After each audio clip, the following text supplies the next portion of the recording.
in the house. Let's go!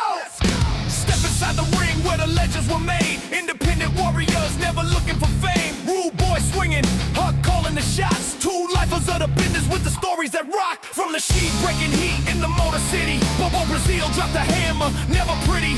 Jerry Lawler on the mic, Dusty Rhodes with the soul. Gino Hernandez with that shine and that gold. This is wrestling real talk, no gimmicks, no lies. Real stories from real champions through real lives. Old school, new school, every lane, every block. Detroit wrestling forever, wrestling real talk. From the territories down to today's indie scene. Blood, sweat stories, the things fans never see. Icons, outlaws, legends who never quit. If you lived it or you loved it, this song is for it. Rude boy, A.T. Huck, independent legends, y'all already know. Wrestling real talk, where the truth hits hard. Let's go!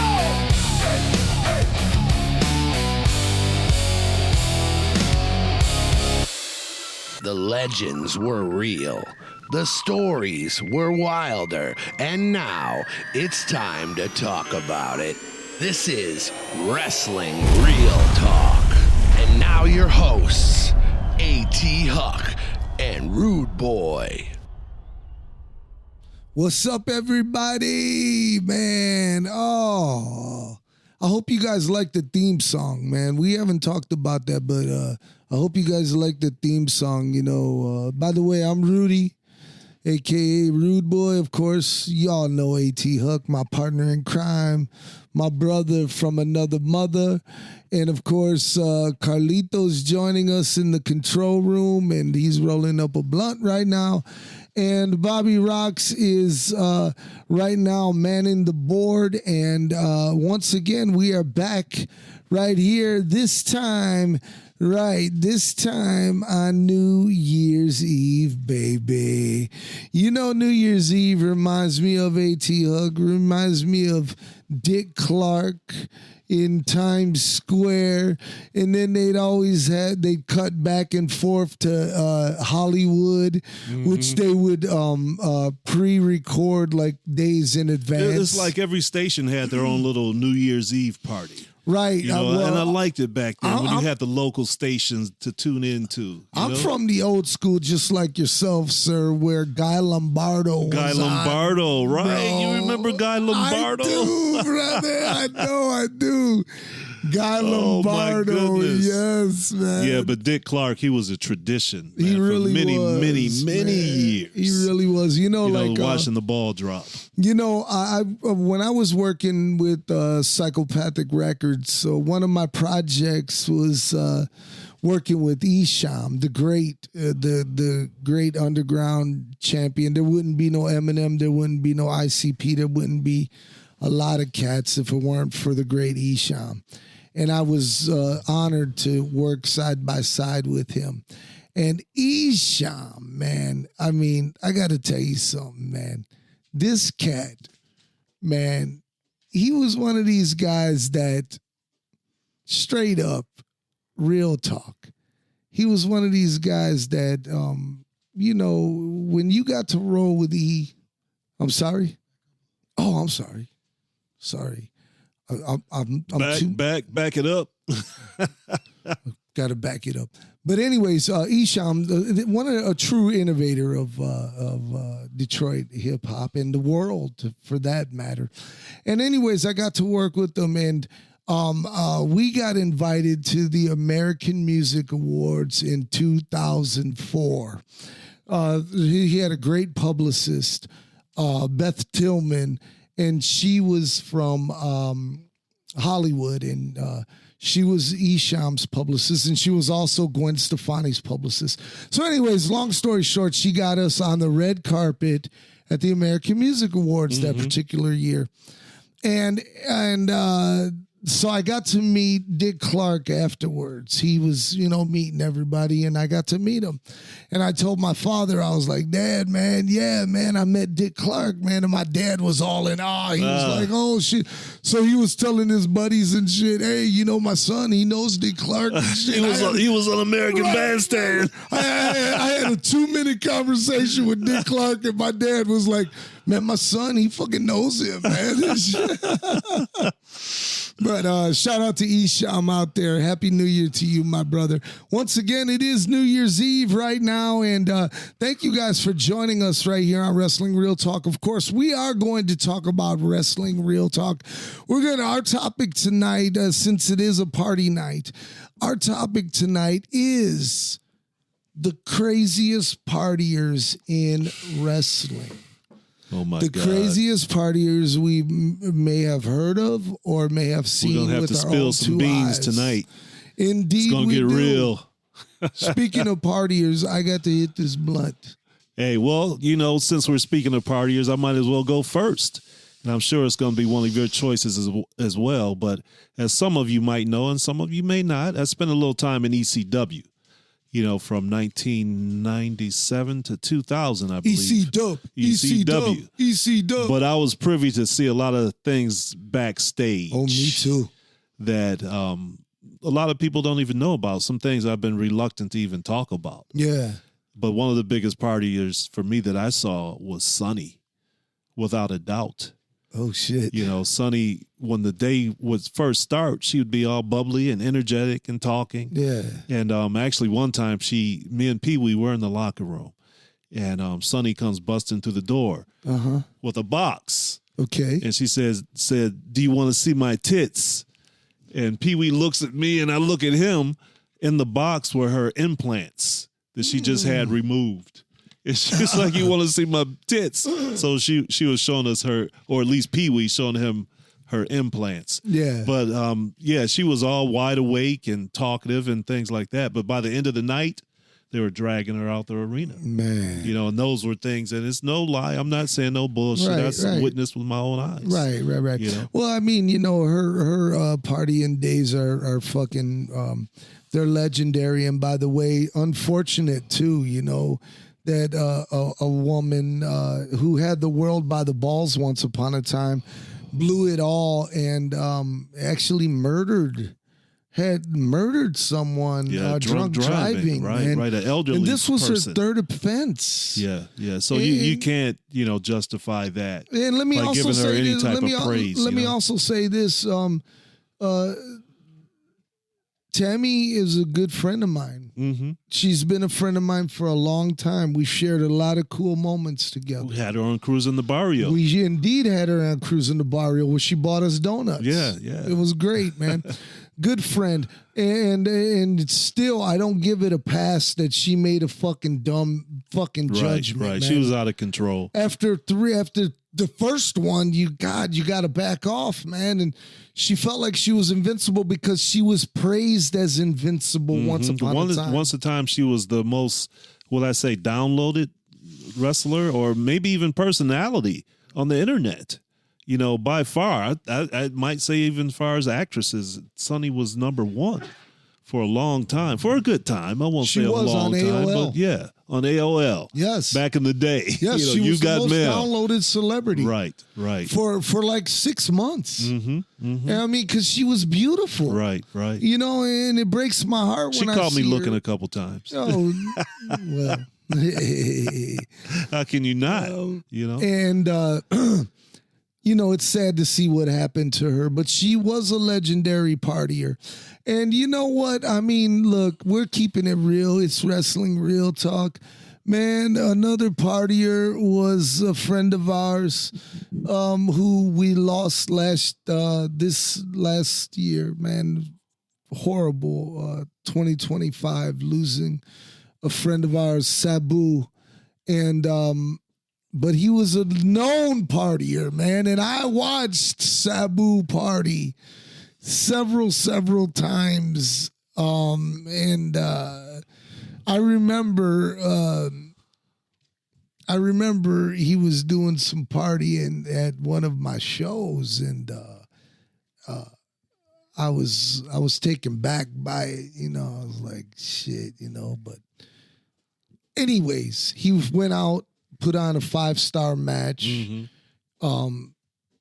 He carried Alcatraz fat ass for 15 minutes.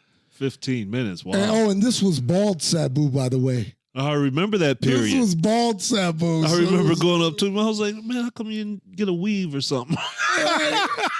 But anyways, man, I was busting his balls. He gave me this glare. It's no secret, man. Sabu, he liked pills and stuff, and he liked cocaine. And he liked the cocaine. He did the things. He did, and you know what? Hey, to each his own, man. I like marijuana. I love marijuana, by the way. I love it. I love it. My boy, he likes fucking mushrooms. He loves mushrooms. I don't hold nothing against no. My favorite fucking comedian, one of them, George Perez. Check out George Perez on podcast. He's a badass Chicano, man, and that dude loves cocaine, man. He's public about it. He's like, hey, man, to each his own is what I'm saying, man. That's your own vice. That's between you and Jesus. Has nothing to do with Rudy Hill. However, I do want to say, man, that I did see Sabu pass out many a times being fucked up in Puerto Rico. Me too. Oh, my God. I got some crazy pictures, man. Of him sometimes, and we're joking about it a little bit, but sometimes it was scary, for me with Sabu. When, hate to drag him, on this, but this is wrestling real talk. It gets a little bad when your face is down in your plate. Yes. You know what I mean? Yes. And I witnessed stuff like that. Yeah. Which wasn't good. And love Sabu, man. I wouldn't have been in ECW without Sabu. Right. But it got bad. Sabu, we've mentioned this on the Sabu tribute show, man. You say what you want about Sabu or whatever, so what if he liked to party, man? And like you said, it was scary at times because we cared, because we love him. However, let me also say this: when he was partying, smoking some marijuana and having a little Jack Daniels with me, he was the funniest guy in the room, man. He's come up with some crazy stuff. Man. Yes. We were coming back from Port Huron, I think it was. It was me, Sabu, and Hitomi. You remember Hitomi? Yeah, his ex-wife. And I think I was running shows at the time. And Sabu was coming up with an angle, some type of gimmick to do where somehow the guy's finger comes off. Oh, God. It was like some fake finger. And the guy's reaching for his finger. And I was like, dude, you gotta be high. Right. A fake finger. Somebody's finger comes off. Oh, shit. Man, that's crazy. Anyways, one of the crazy parties, another crazy partier who I love, by the way, and he's legendary, known for being one of the biggest drinkers in all of professional wrestling. Of course, I'm talking about Fired Up Tommy Rich. Oh, Wildfire. Yeah, oh, man. Now, back in 2005, me and ICP, we went to a convention down in Tampa. It was early when they started doing conventions, by the way. So after the convention, all the boys would go to the bar, and we were in the bar, and, ICP, they were buying shots for everyone and shit. It was nice. It was a festive moment. And I sat there and watched Tommy Rich fuck up some beers left and right. And by the way, that particular night, I was having drinks with Chavo Guerrero and Abdullah the Butcher, all three of us together. Wow. And I sat there and I bought them drinks all night. That's crazy. And just told stories. I'm talking about old school Chavo, not the young cat. Talking about. Yeah. Chavo original. Yeah, I got a Chavo picture. classic. I got a picture I'm going to post. Santana has the picture of us three together. I'm going to post that. Bobby will take care of that. Will you take care of that for us, Bobby? Thank you. All right. Anyways, so one of the wildest drinkers too. And by the way, another partier who I partied with, by the way, and he was also a lover of the cocaine, which I'd never partaked in. Yeah, I'm a grown man. I'll let you know if I did.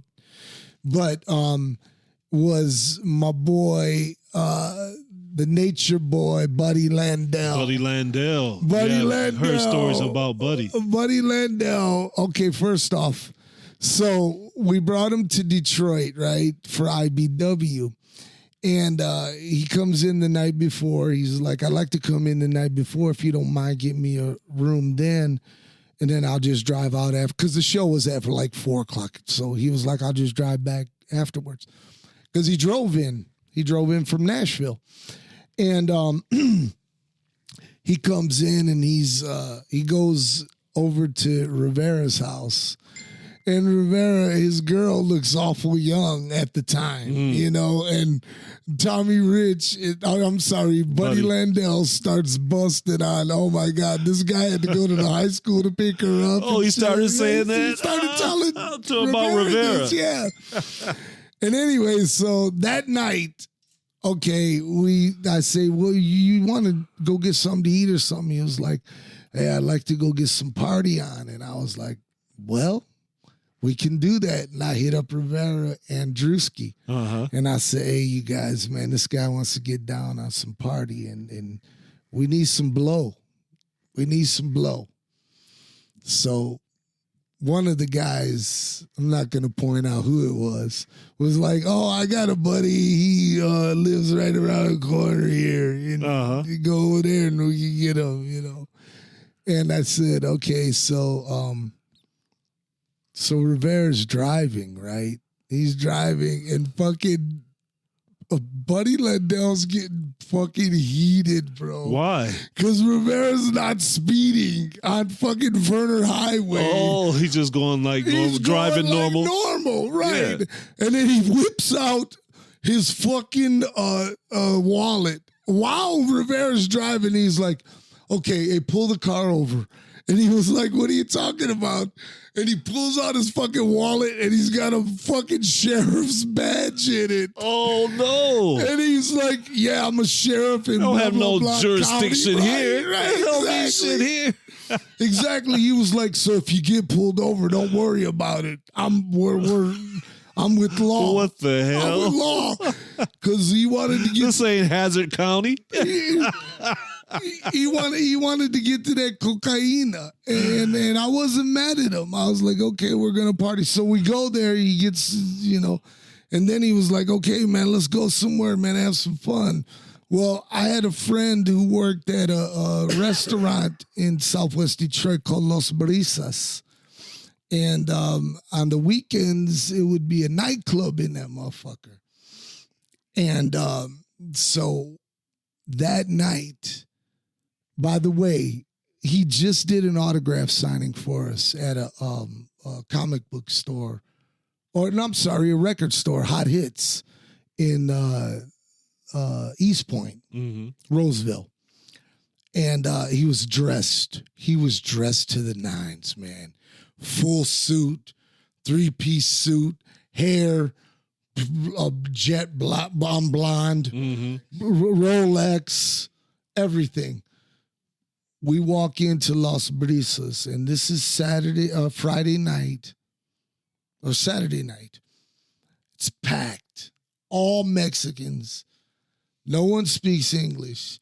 Everyone's on the dance floor. They got a live band fucking jamming. And my girl who works there, Melissa, she's like, come on, I got you guys right up front. She puts us right up front. She took good care of us. And fucking, as we're walking in, all of these Mexicans think we're with Ric Flair. They thought it was Ric Flair. Yeah, they all come up, start running up to him and taking pictures and asking for autographs. And everyone's buying. That guy didn't go in his pocket one time all fucking night long. Oh, wow. And he didn't say nothing, but they asked him, could you say something on the mic? And he was like, can you teach you some Mexican? Can you teach me some Mexican, rude boy? Some Mexican. I said, man, they don't want to hear you speak Spanish. Then they It's thought he called was Ric dummy. Flair. They'd be like, wait a minute. Wait, but he got on the mic and he cut a promo. He didn't say I'm not Ric Flair. He didn't say I'm anybody. He said the Nature Boy is here. Right. And he wasn't lying. And you know what? He had some 8x10s still left over, yeah. and he handed them out. You know, and it said Nature Boy, Buddy Landell, and right. he signed him and gave him away, man. Really cool guy, partied with him. Unfortunate, another loss in the business. Someone who, good guy, man, really good guy. Yeah, you know? I remember a hard Buddy Landell partier. a lot from Mid-South Wrestling, Georgia Championship, World Championship Wrestling, Smoky Mountain Wrestling. Nature Boy Buddy Land, he was a great worker. I remember a match, I think it was from Smoky Mountain, and it was Al Snow and Buddy Landell. And Okay. man, they tore it up. Oh, That was yeah. a great match, man. I remember seeing Buddy Landell against Shawn Michaels on Monday Night Raw. Yes. It was one of those. See, weird that was nights. around the same time, I think. Okay. And I thought they were going to bring Buddy Landell up, Right. to New York, as you say, New York. Right. I thought that was his time, but it didn't. It never really happened. Nah, it never happened for him. Unfortunately, man, great talent, very great talent. And he's sorely missed for sure. Anyways, back to wrestling real talk and back to those parties and partiers.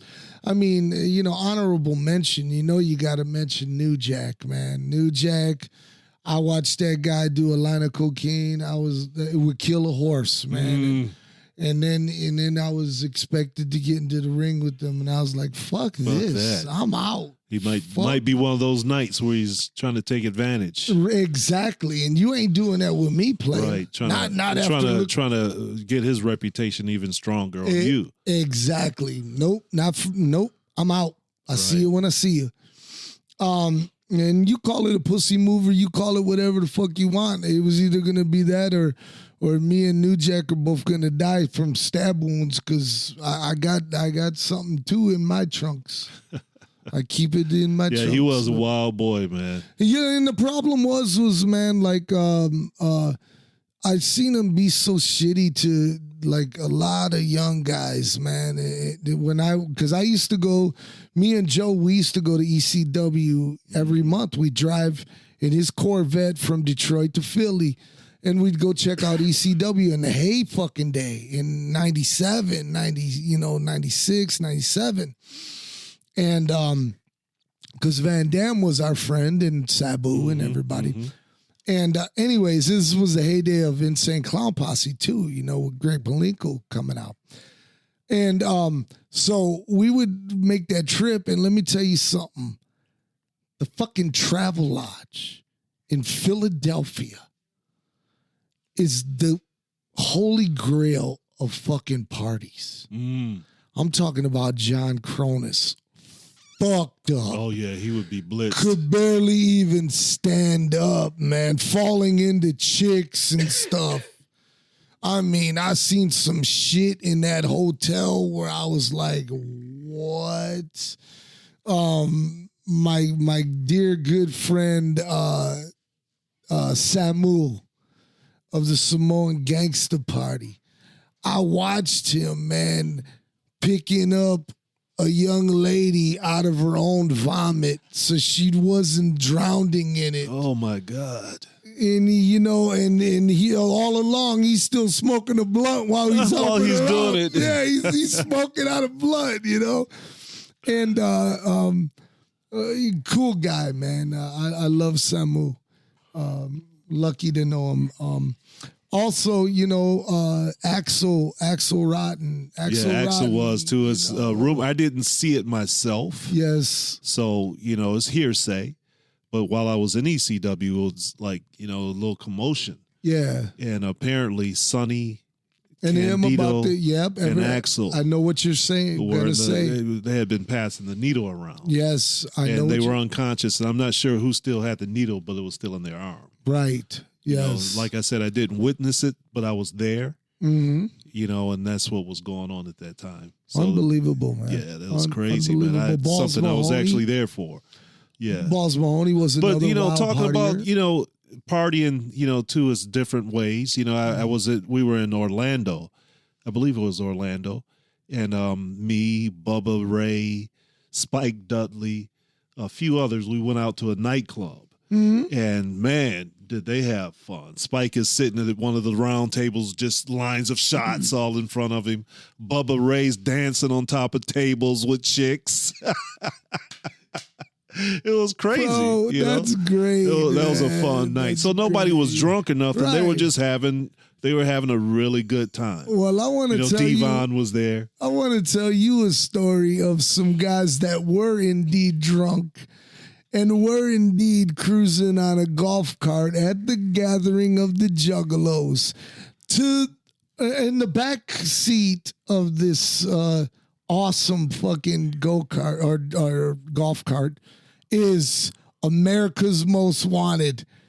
James Storm and his partner, what's his partner's name? Chris Harris, Wildcat. Chris Harris. He was the serious guy. Fucking James Storm was the fun guy. Mm-hmm. I'm going to tell you why. Oh, sitting next to me as we're cruising around at the gathering at 3 o'clock in the morning. Drunk as fuck. I know. Terrible drunk driver. I know. I'm terrible for that.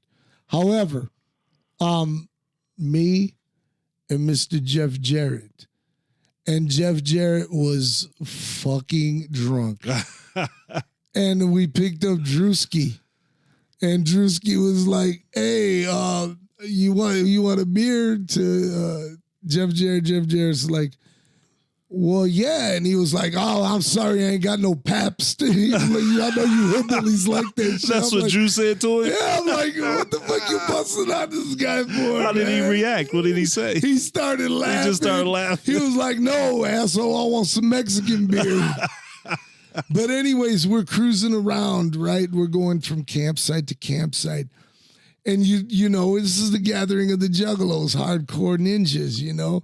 And here's me and James Storm, and Jeff Jarrett driving up singing old country songs. Oh, my God. Mama, don't let your babies grow up to be cowboys. These dudes from They're the like, South at the gathering, you know? The Juggalos were looking out of their tents like, is that What the Rude hell is Boy going and on? fucking Jeff Jarrett out there fucking singing country songs? We had a blast, man. Jeff Jarrett, he used to be a partier, and thank God he's changed his ways. Good for him, and you know, to each his own. You know what I mean? I ran into him when I was in Nashville the last time. I went to an indie show, and Jeff and Karen were there, and I talked to him, as well as boy Tony was there. Yeah. Yep. Tony Falk. Tony Falk. Yeah. Yep. So I got to hang out with them a little bit, took a couple pictures, and Hey. we kind of rated the matches together. So that was pretty cool. These fools in the control room want us. What's up? So since it's the end of the year, what we're going to do is we're going to give you some names of some wrestlers who passed this year and let you guys speak on them. Okay. So, you know, you guys have been talking about Sabu. The other big one is Hulk Hogan. Ooh. Hulk Hogan, man. That's right. That was this year, huh? That was. Yeah, that was, pretty astounding, even though, he was older, and people get older and pass away. But Hulk Hogan was such an icon, no doubt, for professional wrestling in the 80s. No doubt. You know, Huck, I told this to Carlito just recently. Man, it breaks my heart, man, that Hogan was the way he was outside the ring, with the racist stuff, man, because he most certainly was someone that kids of all colors and all creeds loved. Looked up to him. Man. He was a real American hero. Right. I think there are a lot of people that came up in the business during that time we'd be disappointed in. Oh, most certainly. Hulk Hogan was out there more in social media, right? More of a public figure than, say Harley Race. And I'm not saying Harley Race was racist at all. No. But like Dick Murdoch, Dusty Rhodes, guys like that. Ric Flair. Ric Flair. Yep. That isn't publicized. Right. Like it was with Hulk Hogan. Right. He made his stuff public. And what we hear from Flair and Ole Anderson is, people's accounts of them. Exactly. Yeah. But being caught on tape, right? Saying things like that, or audio, whatever you call it. Right. It was heartbreaking. It really was, and man. But nevertheless, man, a true icon in the business. And guess what? Who knows what the business would look like if it weren't for Hulk Hogan? We talked a little bit about that the other night with Hulkamania and the WWF at the time, if they had run with somebody else. And personally, I don't think it would have been the same. People have talked about Austin Idol maybe being in Hogan's spot at the time. And a few other ones. I forgot who else did we mention. that could have Roddy Piper. Roddy Piper. You know, I don't think it would have Paul been the Orndorff. same. Paul Orndorff. Right. If they had went with one of them instead of Hogan, I don't think it would have had the same effect. Who else, gentlemen? I'm sorry, we can't hear you. Black Bart. Black Bart. Black Bart Bart. passed away this year. Black oh my Bart. God. Memories of Black Bart. I'll tell you one memory is he was Necro Butcher's trainer. Exactly. And for some reason had heat with Necro Butcher. Even up into his death, he would bury him doing different interviews, and it's like, wow, I wonder what happened there. I don't know. I actually liked Black Bart when he was a part of Paul Jones' Army. Yeah, and he was part of the Long Riders with, man, I just had his name. How come I can't think of his partner's name? No, this was in like WCW and Georgia Champion. Outlaw Ron Bass. Ron Bass. Yeah, Black Bart and Ron Bass. Yes. They were Mid-Atlantic Tag Team Champions, I believe. You know, I liked Ron Bass too. Yeah.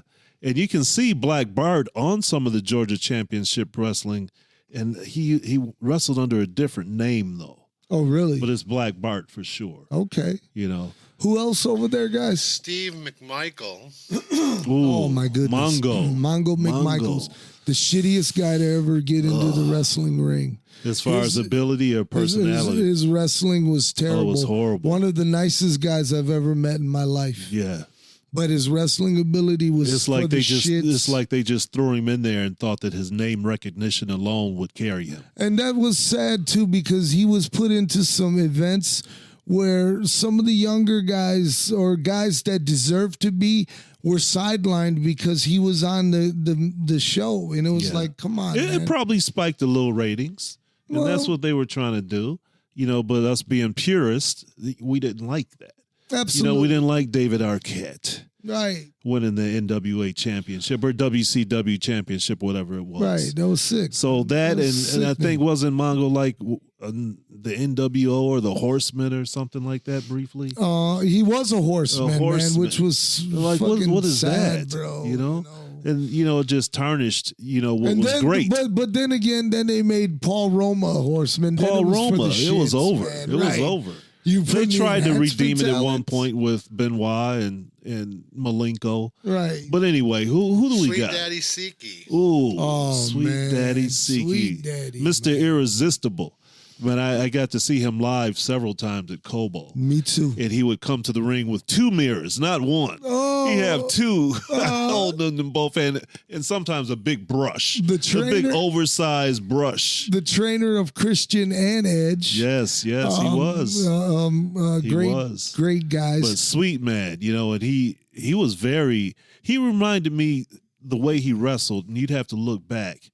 He wrestled similar to Harley Race. Yes. He was slow, methodical. Yes. But he had his little struts and stuff like that. He told a story. Exactly. But before that, in the 50s, he teamed with Sailor Art Thomas. Oh, really? And Sweet Daddy Siki was a high flyer. Oh, no. Yeah. Okay. And when I say high flyer, drop kicks and headlock takeovers, nothing over the top. Right. Ropes and stuff like that. None of this crazy stuff they do now. Right.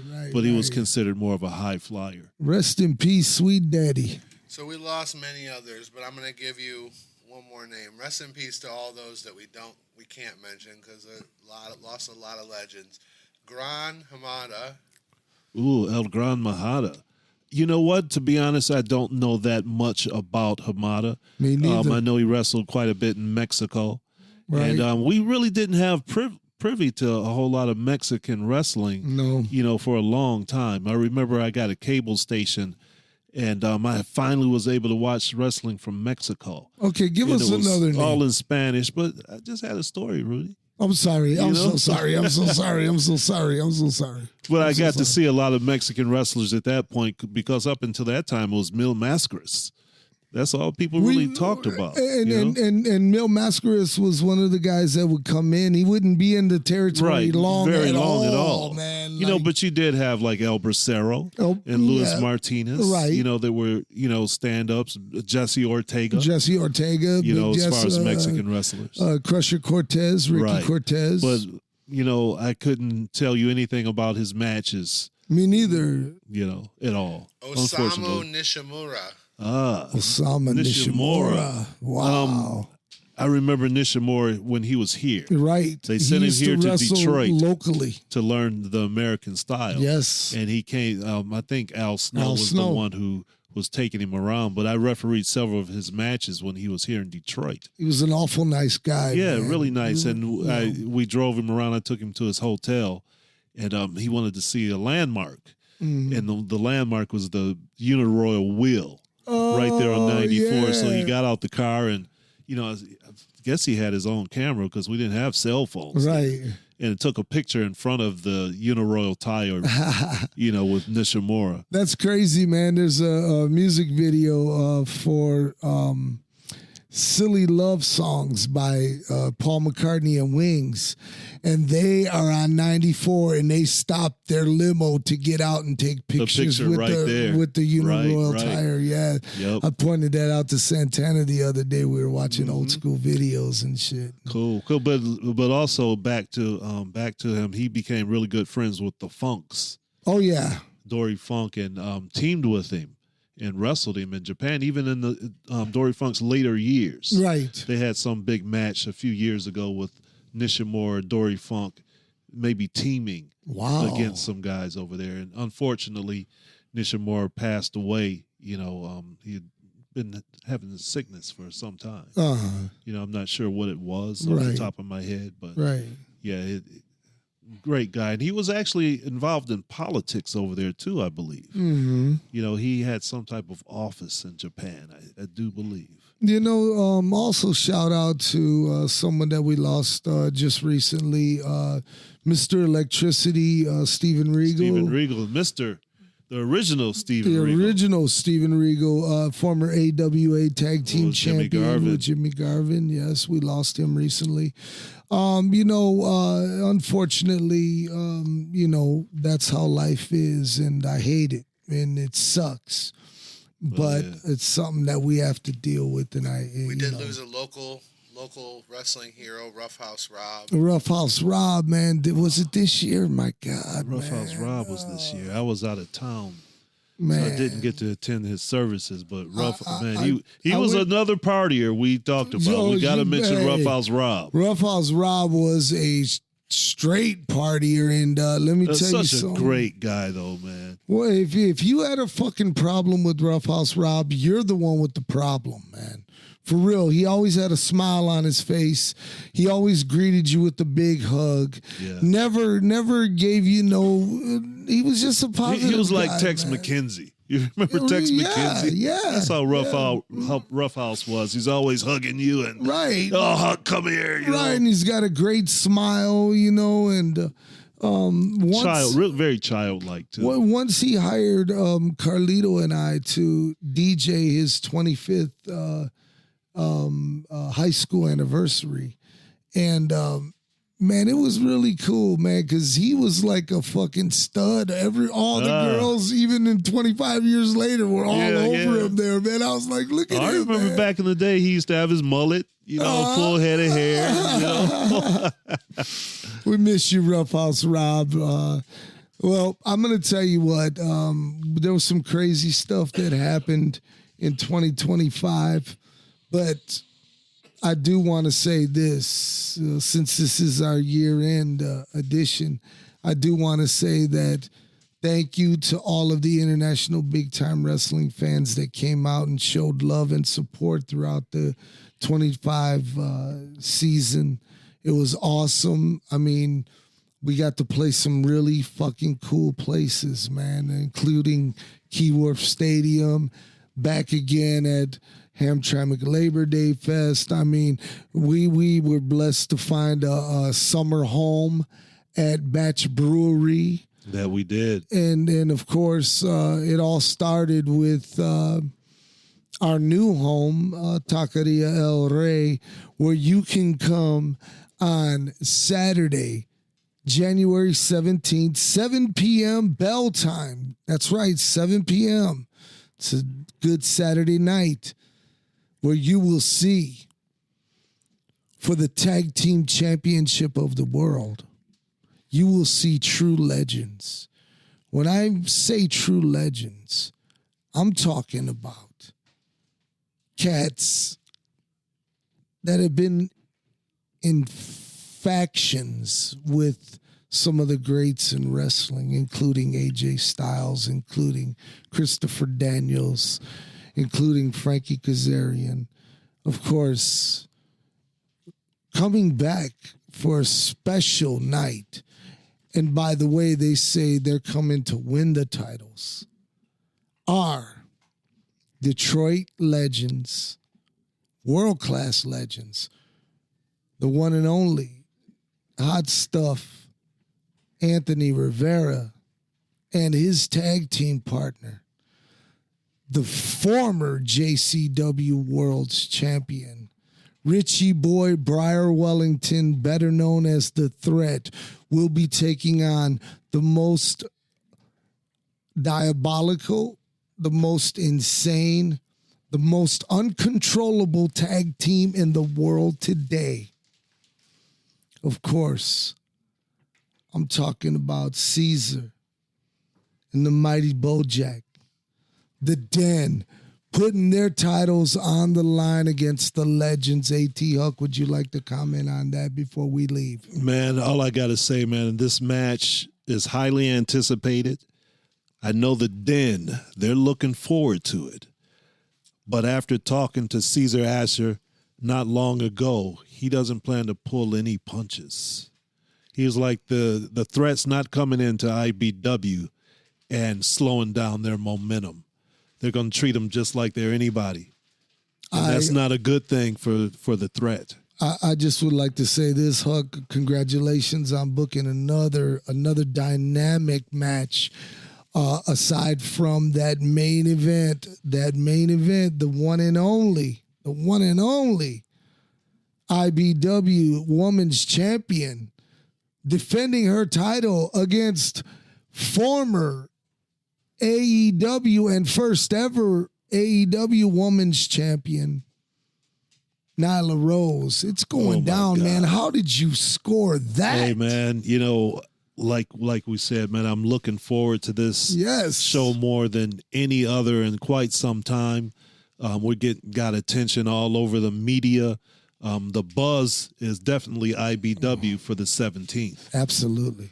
And got some other great stuff, man.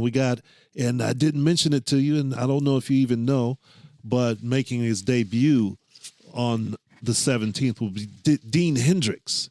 Dean Hendricks is now the new Horror Slam heavyweight champion. Just about a week or so ago. So he'll be making his debut in IBW. Along with Dustin Devine will be returning to IBW. All right. Great up-and-comer. You know a lot about Dustin, man. He's been very impressive. Hey, he's making noise everywhere he goes. Yeah. I'm glad to have him here at IBW. Right. Along with our champion, H5. H5, will be defending his title against Roddy Suavino. Oh, my goodness. Roddy's getting another shot. I think this might be his second or third so far. Up, man? But you know what? He's worked his way back up. H5, man, I'm with you, bro. I'm with you. I'm with you, Dan, and I'm with you. I can't say. See, I got to be non-biased, man. Say. I'm non-biased. Being a booker, I can't say this guy's going to beat him, or why would I put him with him if I knew he was going to beat him? No doubt. Just my psychology of thinking about it. Absolutely. But it's going to be a great show. We got a lot of other announcements coming up about the show, and just be there. Tickets are on sale right now. Don't forget that VIP front row ticket is available. That's right. $25 gets you a ticket into the building. It gets you a front row seat. It gets you an exclusive poster of Big Mama and Nyla Rose, which both will sign for you personally. And, of course, it gets you in to the building 10 minutes early. Once again, Wrestling Real Talk fans, thank you so much for joining us, man. New Year's Eve, man, it's been a wild year. It truly has. A.T. Huck, anything you would like to say? Hey, please everybody enjoy their New Year's Eve. Be safe. Be careful. Don't get in any trouble. Try to have some fun. I know I am. As a matter of fact, as soon as we get off, I want to play a jam by Prince called Party Up, because that's what I plan to do. Party up. Woo. That's a good one right there, man. A.T. Huck, y'all, man. Blessings to you and your family, A.T. Huck. We love you guys. Wrestling Real Talk fans, thank you so much, man, for joining us this whole year, man. It's been a wild year. It's been full of ups and downs and in-betweens and all of that cool, crazy shit. But nevertheless, you've stuck with us. You've been by our side, and we're so thankful for you. We truly are. We definitely want to shout out our crew, Carlito and Bobby Rocks, and just everybody over at Throwdown Theater. Go check out throwdowntheater.com right now for all the cool stuff we have to offer right there. Once again, this is going into the new year, and 2026 is going to be bigger and better, I promise you, right here on Wrestling Real Talk. We got a lot of cool shit coming up. Thank you guys for rolling with us, man. You could be anywhere in the world, especially tonight, but you decided to join us, and we're thankful for you, man. God bless each and every one of you guys. Peace and love, but let me tell you something before we go any further. Tonight, be safe. Don't drink and drive. The life you may save may be your own. Now, we're not here for a long time. We're here for a good time. Be good to one another. Peace and love from the Almighty God above. Peace.